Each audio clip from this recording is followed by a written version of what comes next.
کہ پیٹ بھر کر کھانے کی جس کو عادت ہو اس کی نصیحت کا دوسروں پہ اثر نہیں ہوتا، اور خود اس کے اوپر دوسرے بندے کی نصیحت کا اثر نہیں ہوتا۔ فتاوی ہندیہ میں یہ بات لکھی۔ اس بات کی طرف بھی ذرا غور کریں کہ کہیں ایسا تو نہیں ہمارے سیاہ کارناموں نے ہمارے رزق کے دروازوں کو بند کروا دیا؟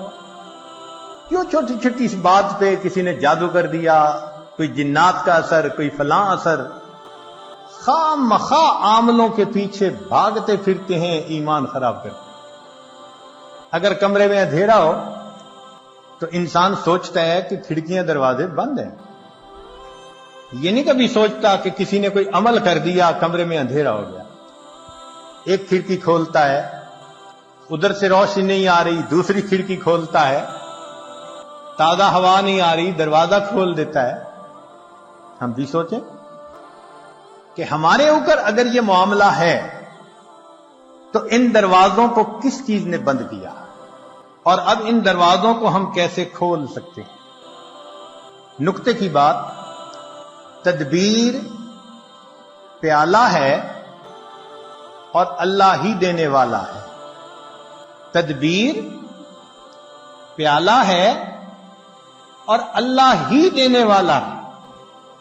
تو جب پروردگار دینے والا ہے تو پرواہ کس بات کی؟ اس لیے اللہ رب العزت نے مال کو خیر کہا، انہ لحب الخیر لشدید، مال کو قیامہ کہا۔ قرآن مجید میں دو چیزوں کو قیامہ فرمایا، ایک بیت اللہ کو، جعل اللہ الکعبۃ البیت الحرام قیاما للناس، اس لیے کہ بیت اللہ انسان کی روحانی زندگی کے قیام کا سبب، اور مال کو قیامہ کہا، وَلَا تُؤْتُوا السُّفَهَاءَ أَمْوَالَكُمُ الَّتِي جَعَلَ اللَّهُ لَكُمْ قِيَامًا، یہ انسان کی جسمانی زندگی کے قیام کا سبب۔ اور آج کے دور میں مال انسان کے ایمان کے لیے ڈھال ہے۔ آج کے دور میں مال انسان کے ایمان کے لیے ڈھال ہے، ورنہ جس کے پاس مال نہیں وہ تو لوگوں کی جیب کا رومال ہے، جیب کا رومال ناک صاف کی پھینک دیا۔ غریب آدمی کا آج یہی ہے، لوگ مطلب نکالتے ہیں ایک طرف، حیثیت ہی نہیں معاشرے میں۔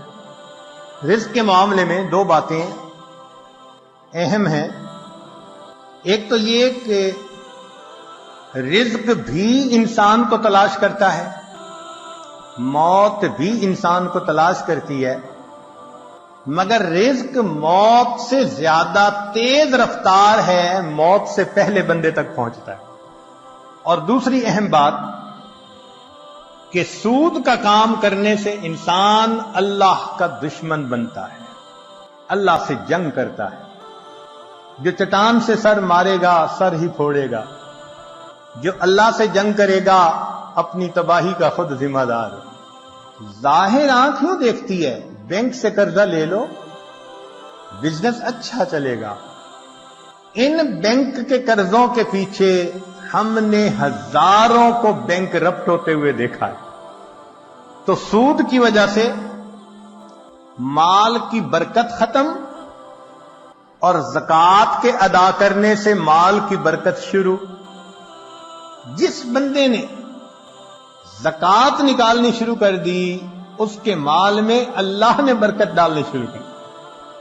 اور برکت کس کو کہتے ہیں؟ کہ وہ رزق انسان کے لیے کافی وافی شافی ہو جاتا ہے، غیروں کے سامنے ہاتھ نہیں پھیلانے پڑتے، جتنا ہوتا ہے انسان پرسکون زندگی گزارتا ہے۔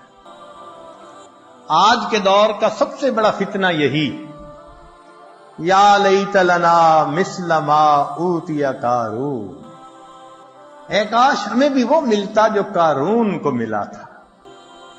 اللہ تعالیٰ ارشاد فرماتے ہیں، نحن قسمنا بینہم معیشتہم، ان کے درمیان معیشت کو ہم نے تقسیم کیا۔ تو مومن اللہ کی تقسیم پہ راضی رہے، اپنی طرف سے پسینہ بہائے، وہ ہماری ذمہ داری ہے۔ اس کے بعد دال ساگ بھی مل جائے تو اللہ کا شکر ادا کرے.